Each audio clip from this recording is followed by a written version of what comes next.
रहमतुल्लाह बरकातहू। मैं आमिर की अम्मी बात कर रही हूँ। हमारा बच्चा 8 दिन पहले चले गया हसीना की बेटी सलमा के साथ।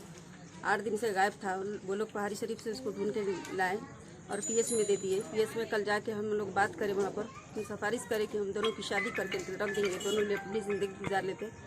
आज दिन भर 1 बजे से चकमा दिए उन्होंने, ले जाके बच्ची को किधर कहाँ छुपा दिए कि क्या नहीं की। बच्ची पूरा बोली मैं आमिर से शादी करती हूँ, आमिर से शादी नहीं करे तो मैं मर जाती हूँ बोल के बोली। रात तमाम बच्ची मैं पीएस के अंदर थी, मैं आमिर के साथ रहती हूँ, मैं घर में नहीं जाती हूँ। ज़बरदस्ती उसको ला लेके घर में मारे पीटे भी और किधर छुपा दिए कि अब तक पता नहीं है उसका। आप लोगों से गुजारिश है कि हमारे बच्चे का इंसाफ कीजिए, हमको इंसाफ की ज़रूरत है और कुछ भी नहीं। हमको बहुत तकलीफ हो रहा है, हमारा बच्चा किधर है नहीं है। वो आप उसको जेल में डाल दिए ले जाके। बच्ची कम उम्र की है वो रही? बच्ची की उम्र कम बता रहा है, 18 साल की बच्ची है वो। उसका प्रूफ दो बोलो। वो बच्ची का आधार कार्ड दीजिए दो बोलने के लिए कह रहे थे, वो लोग दे रहे नहीं, बतला रहे नहीं, उसका प्रूफ नहीं दे रहे। बोल रहे 14 साल की है बोल के बोल रहे, झूठ बोल के कि इसमें पूरा लिखा है उन्होंने, पता नहीं है। आज भी हम लोग जाके बोले तो नहीं बता रहे वो लोग, कोई पीएस में भी कुछ भी नहीं बताया उसका क्या क्या बच्ची बोली, पूरा गवाही दी बच्ची, कुछ भी नहीं बोल रहे उन लोग, बता रहे नहीं। इन लोगों पैसे खिला के सबको अपने बस में कर लिए सो है। सामने आ गए तो जब भी हम लोग मैं उनके घर पे बुलाई हूँ तो मैं जाके वो बच्ची से पूछी तो हाँ मैं कर लेती हूँ बोले, बच्चा बोले कर लेती हूँ। तो मैं फूल भी पिनाई थी उसको, मिठाई भी खिलाए, सब कुछ करे उनके नाम से। फिर क्या करे 2-3 महीना नहीं हुआ कि मैं बोली 6 महीने के बाद मैं फिर पूरा धूम से रस्म करती हूँ बोल के आई थी वहाँ। फिर क्या करे 3 महीने नहीं हुए कि किसको कि फिर जाके गांव में जाके उन्होंने क्या करे रस्म कर दिए। उसकी तरफ से हमारा बच्चा एकदम बेगाना हो गया, एकदम परेशान हो गया और वो इल्ज़ाम लगाती कि तुम्हारा बच्चा पीरा खा रहा। मैं पूछी तो बच्चा बोला हमारे से रस्म करके दूसरों को दे दिए, इसलिए मैं पिया बोल के बोला उन्हें। छुपा के रखे हुए बच्ची को बोला कि आप लोग उनको सामने लाइए, मैं पूरा उससे पूछती हूँ और पूछिए उससे पूरा बताएगी बच्ची, पूरा तफसील से बताएगी। 1 साल से बच्ची का चक्कर चल रहा था। वो बच्ची इससे पहले भाग गई तो लाके हम लोग मुंह मीठा कर दिए। फिर क्या करे 2-3 महीने के बाद फिर दूसरे बच्चे से उसका मुंह मीठा कर दिए। फिर से वो बच्चा क्या करा हमारा थोड़े दिन छोड़ दिया। उसके बाद क्या करे उसको बुला के फिर बोल रहे तुम्हारे अम्मी अब्बा को बुला के लाओ तो फिर तुम्हारे को देती हूँ। वहाँ पर क्या लड़ाया झगड़ा हुआ कि जहाँ पर वो रस्म करे बच्ची का गाँव में जाके तो फिर इसको करती है। उस दिन से इन्हें क्या करा बेगाना हो गया, हम लोगों से बात नहीं चीत नहीं, उसके घर में रहना, उसके घर में खाना पीना, सब दुकानों पे बैठना। हमें बोली भी तो क्या बोल रहे नहीं तुम्हारा बच्चा खुद ही जाके बैठ रहा। मैं बोली मार के भगा दो तो नहीं, कैसा मारते बेटे की तरह है बोल के बोले उन्होंने। फिर इतना कहने के बावजूद भी क्या करे बुलाते रहे, बुला के रखे, खिलाए पिलाए सब कुछ करे। माँ उसको माँ की फिक्र नहीं, बाप की फिक्र नहीं, कुछ नहीं, सलमा ही बोल रहे थे उन्होंने। फिर भी मैं क्या करी कि ठीक है मैं कर देती हूँ शादी बोले तो इनको बोले उनकी अम्मा को, तो उनकी अम्मा क्या बोल रहे हैं नहीं मैं नहीं दे सकती, मैं दूसरी जगह रस्म कर दी बोल के बोले उन्होंने। अब वो बच्ची रोज़ाना आमिर को फ़ोन कर रहे थे, चलो भाग के जाएंगे, मैं शादी नहीं कर लेती, मैं मर जाती हूँ, हमारे अम्मी मेरे को मार देते बोल के बोल रही थी बच्ची को। हमारा बच्चा ये आज जिसे क्या करा ले लेके चले जाओ उसको। 8 दिन के बाद आया उन्हें, मैं पूछी उसको तो उन्हें बोल रहा था नहीं बच्ची मर जाती अम्मी, बच्ची दूसरों से शादी नहीं करती हूँ बोल रही, बच्ची मर जाती हूँ बोल के बोल रही। तो बोले उसके अम्मा को तो नहीं हमारी बच्ची फ़ोन ही नहीं करी। आफरीन के नाम से फ़ोन आता था हमारे बच्चे के फ़ोन पे। बोले तो उनकी बहन और अम्मा क्या बोल रहे नहीं आफरीन का फ़ोन आफरीन का नहीं रहता, उन्हें किसको कर रहा था कि फ़ोन बोल के बोल रहे थे।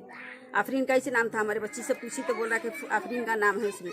आफरीन उनकी बेटी है। उन लोगों से बात करा रहे थे, उन लोगों से भगाए सब करे। वो वहाँ डाल दिए, हमारे बच्चे का पूरा इल्ज़ाम लगा दिए। बच्ची को आप बुलाइए, आप बच्ची से पूछिए, पूरा बच्ची बताएगी वो कहाँ डाल दिए कि बच्ची हमारे आमिर के बगैर नहीं जीती हूँ, मर जाती हूँ, करती हूँ बोल के बोल रहे थे। उसको मार पीट के किधर डाल दिए कि क्या नहीं की बच्ची को बुलाइए आप लोग। ये घर पे यहाँ पर बस्ती में आई मैं, ये गड़बड़ा ऐसे तमाशे हो रहे। ये जब देखो जब ये तमाशा अच्छी चीज़ नहीं है और हमारे घर में बच्चे हैं कैसे उठेंगे बोलो आप? हाँ ये बस्ती ऐसी बदनाम होगा तो कैसे होता साहब बोलो आप? हमारे घर में 4 बच्चे हैं कैसा होगा बोलो आप?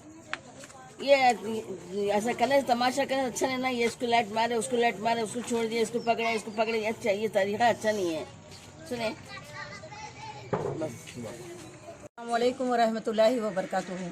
जैसा कि आप लोग जानते हैं मैं किसी भी लड़की के फैसले के लिए पहले कदम आगे बढ़ाती हूँ। मेरा नाम सैयदा गज़ाला अंजुम है और मैं शफ़क़ फ़ातिमा वेलफेयर एजुकेशनल सोसाइटी की MD general secretary social worker MDS group member हूँ। मैं कभी भी किसी भी लड़के के लिए जाती हूँ, ये मेरा पहला केस है, पहला इत्तेफाक है कि मैं लड़की की माँ से बात करी और वो अजीब अंदाज में मुझसे कह रहे हैं तो कि होता है तो हो जाने दो, मेरी बच्ची की जितनी बदनामी होती हो जाने दो, और मेरी लड़की क्या मरेंगी, मैं खुद मार डालूंगी मेरी लड़की को। और ये लड़के पे इल्ज़ामात लगा रहे हैं। मैं तो ये लड़के के इल्ज़ामात के बारे में तो कुछ नहीं जानती, लेकिन इतना जानती हूँ ये नमाजी परहेजगार घराना है। इस घर के सामने के घर में मैं 9 साल पहले यहाँ पर रह चुकी हूँ, देखी हूँ कि ये नमाजी परहेजगार घराना है, बहुत अच्छे अखलाक के लोग हैं, बहुत अच्छे हैं। और मैं ही नहीं, यहाँ के सारे लोग जानते हैं। सारे लोगों से आप लोग दरियाफ़ी करें तो यही मालूमात होंगे। अब इस वक्त मेरी इल्तिजा है कमिश्नर साहब से और तमाम पुलिस से। हमारी तेलंगाना पुलिस माशाल्लाह से इतने अच्छे काम कर रही है कि मैं तहे दिल से शुक्रगुजार हूँ, कायल हूँ कि हमारी तेलंगाना पुलिस बहुत अच्छे काम करती है। आज मैं यहाँ पर जलपली पुलिस गई थी तो वहाँ पर कोई ख़ास रिस्पांस नहीं मिला, क्योंकि इंस्पेक्टर साहब तो कुछ दूसरी तरफ इंतजामात के लिए गए हुए थे। कल कुछ शिवरात्रि का फंक्शन है, उसी हिसाब से ये बताया गया मुझे, और बाकी कोई भी कुछ भी बताने के लिए तैयार नहीं है। मैंने कहा कौन से सेक्शन से क्या इसमें बच्चे पे केस हुआ, क्या है, कुछ बताने के लिए तैयार नहीं है। सिर्फ इतना कह रहे हैं कि लड़के की वालिदा से साइन दे दो, लड़के को रिमांड में ले रहे हैं हम लोग, और लड़के को जेल भेज रहे हैं, कोर्ट भेज रहे हैं। किस केस में भेज रहे हैं, क्या ये है, लड़का लड़की दोनों राजी है। लड़की का बयान लीजिए आप लोग, तो लड़की का बयान नहीं लेते बोल रहे, लड़की की माँ का बयान काफ़ी है। तो ऐसा कैसा होता लड़की की माँ का बयान काफ़ी? लड़की जब पहले एक दिन सारा दिन गायब रह के वापस आई, उसके बाद लड़के की माँ जाके बात करके लड़की की माँ से दोनों की राज़ो खुशी से रस्म किया गया, मुंह मीठा किया गया लड़की का, लड़का लड़की दोनों का। फिर उसके बाद ये लड़की की माँ दूसरी तरफ लड़की का एंगेजमेंट कर दिए, वापस से रस्म कर दिए। तो उसके बाद लड़का टूट गया था। फिर वहाँ से क्या हुआ, बखर लड़के की माँ के जो बताते रहते हैं मुझे हमेशा, और रस्म हुआ वक्त भी मुझे बताए थे कि ये लड़की से रस्म कर रही हूँ, आपा क्या बोलते क्या है। मैंने कहा जब लड़का लड़की दोनों राजी है तो ज़िंदगी उनको करना है, आप करा दीजिए। तो उसी हिसाब से हम लोग की बातचीत भी हुई थी, और रस्म होने के बाद मुझे मिठाई मुंह मीठा करके आए बोल के भी बताए थे। फिर उसके बाद रोते हुए बताया कि लड़की का दूसरी तरफ रस्म करे वो लोग। तो मैंने कहा रोने की ज़रूरत नहीं है, जब माँ बाप की मर्जी की बात है।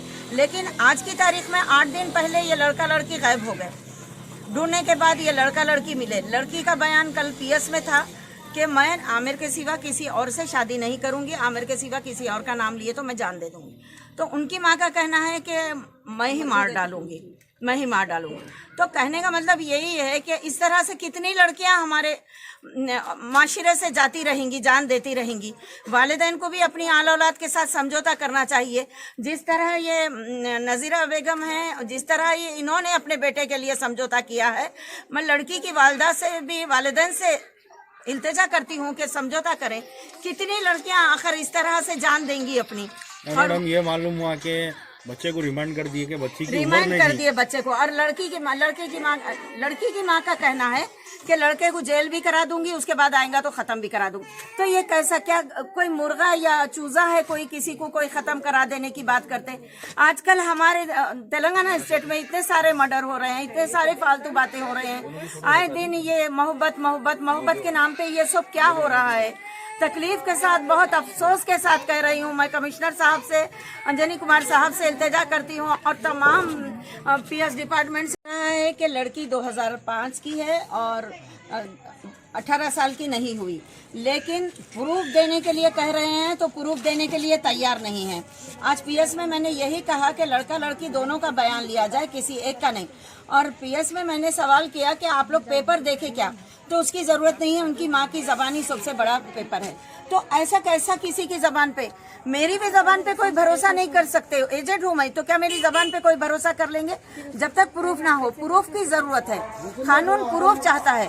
और अगर वाकई में लड़की नाबालिग है तो जो भी फैसला है कानून का हम मंजूर करेंगे।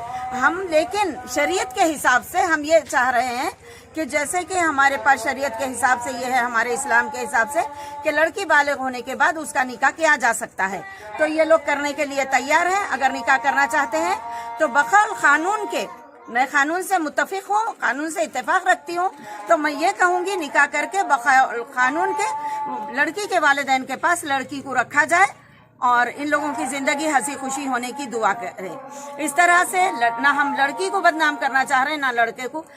ऐसे कितने लोग खत्म होंगे, कब तक खत्म होते रहेंगे?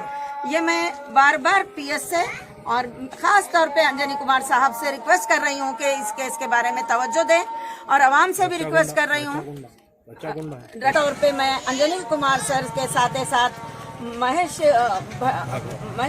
सर से भी मैं मुखातिब हूँ कि दोनों तरफ की इंक्वायरी करके सर आप फैसला करें, ना कि एक तरफा बात सुन के सिर्फ बच्चे को टार्चर कर रहे हैं। और ख़ास बात यह है कि लड़की को आज मारा गया है, लड़की को आज मारा गया है। लड़की कल जब पीएस से पकड़ी गई पुलिस के जरिए, लड़की सारी रात पीएस पे थी और आज सुबह तक भी पीएस पे थी। जब मेडिकल के लिए लेके जाया गया तो वहां पर से लड़की को गायब कर दिया और मारे।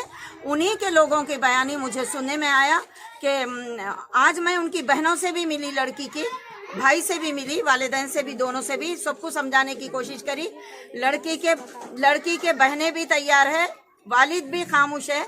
सब दारो मदार लड़की की वालदा पे है और लड़की की वालदा लड़की को टार्चर कर रहे हैं। देखिए, जब हमारे इस्लाम से है कि लड़का लड़की बालिग होने के बाद अपनी मर्जी से निकाह कर सकते हैं, तो इस बात पे तवज्जो दिया जाए और जो फैसला कानून का होगा वो हमको मंजूर होगा। शुक्रिया, जज़ाकल्लाह। अल्लाह।